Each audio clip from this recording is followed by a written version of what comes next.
ഗോവിന്ദപുരം സ്വദേശി ദീപകിന്റെ മരണത്തിൽ കസ്റ്റഡിയിലെടുത്ത ഷിംജിതയെ റിമാൻഡ് ചെയ്തിട്ടുണ്ട് എന്നാണ് നമുക്ക് ലഭിക്കുന്ന വിവരം. വടകരയിലെ ബന്ധുവീട്ടിൽ നിന്നാണ് ഷിംജിതയെ അല്പസമയം മുമ്പ് പിടികൂടിയത്. അതിനുശേഷം നേരെ കുന്നമംഗലം കോടതിയിൽ ഹാജരാക്കിയ ശേഷം റിമാൻഡ് ചെയ്തു എന്നാണ് അറിയാൻ കഴിയുന്നത്. നേരത്തെ തന്നെ പോലീസ് സ്റ്റേഷനിലേക്ക്, മെഡിക്കൽ കോളേജ് പോലീസ് സ്റ്റേഷനിലേക്ക് എത്തിക്കുമെന്നാണ് വിവരം ലഭിച്ചതെങ്കിലും അവിടെ വലിയൊരു പ്രതിഷേധത്തിന് സാധ്യതയുണ്ടായിരുന്നു. ആളുകൾ തടിച്ചുകൂടുന്ന ഒരു സാഹചര്യം ഉണ്ടായിരുന്നു. അതുകൊണ്ട് തന്നെ വളരെ രഹസ്യമായി പോലീസ് നേരെ കുന്നമംഗലം കോടതിയിലേക്ക് ഷിംജിത മുസ്തഫയെ കൊണ്ടുപോയി എന്നാണ് മനസ്സിലാക്കുന്നത്. ഇപ്പോൾ റിമാൻഡ് ചെയ്തിരിക്കുന്നു. അങ്ങനെയാണെങ്കിൽ ഇനി ജില്ലാ ജയിലിലേക്ക് കൊണ്ടുപോകാനുള്ള സാധ്യതയാണ് കാണുന്നത്. വലിയൊരു പ്രതിഷേധ സാധ്യത മുന്നിൽ കണ്ടുകൊണ്ടാണ് പോലീസ് രഹസ്യമായി ഈ കേസ് മുന്നോട്ട് കൊണ്ടുപോയത് എന്നാണ് മനസ്സിലാക്കുന്നത്. ഈ സംഭവം നടന്ന് 6ാം ദിവസമാണ് ഷിംജിത മുസ്തഫ പിടിയിലാകുന്നത്. ലുക്കൌട്ട് നോട്ടീസ് അടക്കം പുറപ്പെടുവിച്ചിരുന്നു. പുറത്തേക്ക് പോകാൻ, വിദേശത്തേക്ക് കടക്കാനുള്ള ഒരു ശ്രമം ഷിംജിയുടെ ഭാഗത്തു നിന്നും ഉണ്ടായിരുന്നു. പക്ഷേ അത് ചില സാങ്കേതിക തടസ്സങ്ങൾ ഉണ്ട് എന്ന് അറിഞ്ഞതുകൊണ്ട് അത് പോലീസിന് വ്യക്തമായ ധാരണ അക്കാര്യത്തിൽ ഉണ്ടായിരുന്നുകൊണ്ട് വളരെ പെട്ടെന്ന് തന്നെ കസ്റ്റഡിയിലെടുക്കുകയായിരുന്നു. ഇപ്പോൾ അനീസ് അലി ചെയ്യുന്നുണ്ട് വിശദാംശങ്ങൾ നൽകാനായി. അനീസ് അലി, മറ്റു വിശദാംശങ്ങൾ എങ്ങനെയാണ്? കോടതിയുടെ വളരെ പെട്ടെന്ന് തന്നെ റിമാൻഡിലേക്ക് വിട്ടു എന്ന് പറയുകയായിരുന്നു ചെയ്തത്. മറ്റു വിവരങ്ങൾ എങ്ങനെയാണ്? തീർച്ചയായും എന്തായാലും ഷിംജിതയ്ക്ക് ഇപ്പോൾ ജാമ്യമില്ല എന്നതാണ് ഏറ്റവും പ്രധാനപ്പെട്ട വിവരം. കോടതിയിൽ ഹാജരാക്കിയതിനു ശേഷം 14 ദിവസത്തേക്ക് റിമാൻഡ് ചെയ്തിരിക്കുന്നു. റിമാൻഡിലായിട്ടുള്ള ഷിംജിത ഇപ്പോൾ ജില്ലാ ജയിലിലേക്കാണ് അവരെ കൊണ്ടുപോയിട്ടുള്ളത്.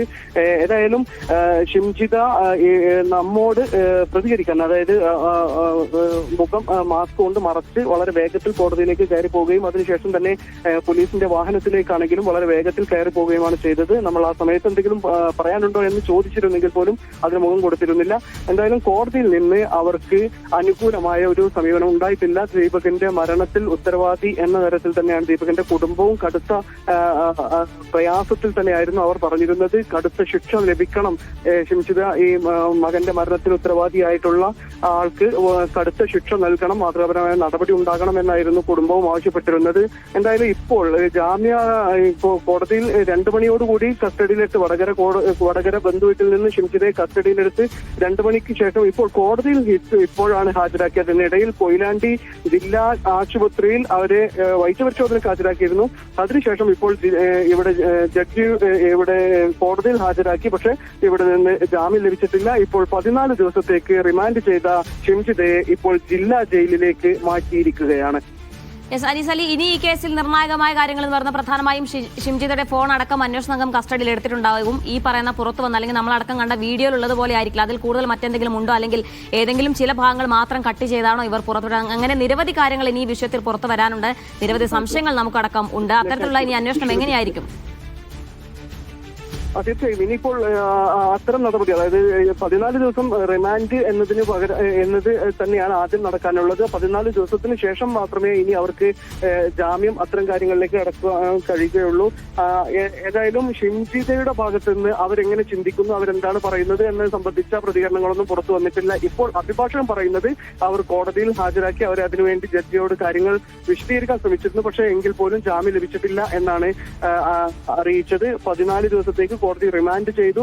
കടുത്ത പ്രതിഷേധം, രോഷം ഈ കുടുംബം, അതായത് മരിച്ചുപോയ ദീപകിന്റെ കുടുംബം പോലെ തന്നെ പുറത്തും വലിയ രോഷം നിലനിൽക്കുന്നുണ്ട്. നാട്ടുകാർ നമ്മൾ മെഡിക്കൽ കോളേജിൽ അവരെ ഹാജരാക്കുന്നു എന്ന പ്രതീക്ഷിച്ചുകൊണ്ട് അവിടെ എത്തിയ ആ സന്ദർഭത്തിൽ തന്നെ നാട്ടുകാർ വലിയ തരത്തിലുള്ള പ്രതിഷേധത്തിലായിരുന്നു.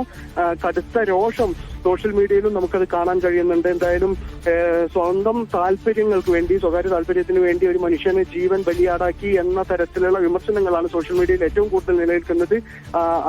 ഈ ദീപകിനെ കുറിച്ച് അവർ പറയുന്നിടത്ത് എന്തെങ്കിലും തരത്തിലുള്ള വൈകാരികത അല്ലെങ്കിൽ മറ്റെന്തെങ്കിലും തരത്തിൽ അനുഭവങ്ങളുള്ള ഒരാൾ അനുഭവിക്കുന്ന പ്രയാസമോ അല്ലെങ്കിൽ ട്രോമ അനുഭവിക്കുന്ന ഒരാളുടെ ഇതുപോലുള്ള പ്രയാസങ്ങളൊന്നും കാണാതെ വളരെ അതായത് ഈ സോഷ്യൽ മീഡിയയിലെ ഹൈപ്പിന് വേണ്ടി മാത്രം ചെയ്തു എന്ന തരത്തിലുള്ള പ്രതികരണങ്ങളാണ് സോഷ്യൽ മീഡിയയിൽ മൊത്തത്തിൽ ഉള്ളത്. അതുപോലെ തന്നെ നാട്ടിലും നാട്ടുകാരെല്ലാവരും തന്നെ കടുത്ത രോഷത്തിലാണ് ഷിംജിതയ്ക്കെതിരെ നിലനിൽക്കുന്നത്. കോടതി എന്തായാലും ഇപ്പോൾ ജാമ്യം അനുവദിച്ചിട്ടില്ല. 14 ദിവസത്തേക്ക് റിമാൻഡ് ചെയ്തിരിക്കുകയാണ്.